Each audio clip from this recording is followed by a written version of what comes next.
Francis മാർപ്പാപ്പയ്ക്ക് വിട നൽകി ലോകം. പ്രാർത്ഥനയോടെ ഫ്രാൻസിസ് മാർപ്പാപ്പയ്ക്ക് വിട നൽകിയിരിക്കുകയാണ് ലോകം. സംസ്കാര ചടങ്ങുകൾ 1.5 മണിക്കൂറോളം നീണ്ടുനിന്നു.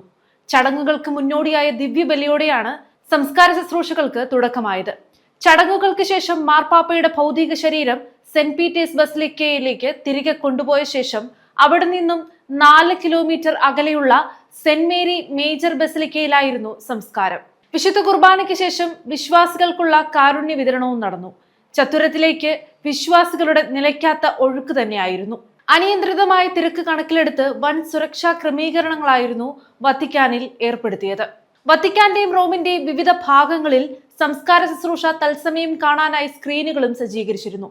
170 ലോകരാജ്യങ്ങളുടെ നേതാക്കൾ ചടങ്ങിന് സാക്ഷിയാകാനായി എത്തി. ലത്തീൻ ഭാഷയിലായിരുന്നു ചടങ്ങുകൾ നടന്നത്. കർദിനാൾ തിരുസംഘത്തിന്റെ തലവൻ ജിയോവാനി ബാറ്റിസ്റ്ററയാണ് മുഖ്യ കാർമ്മികത്വം വഹിച്ചത്.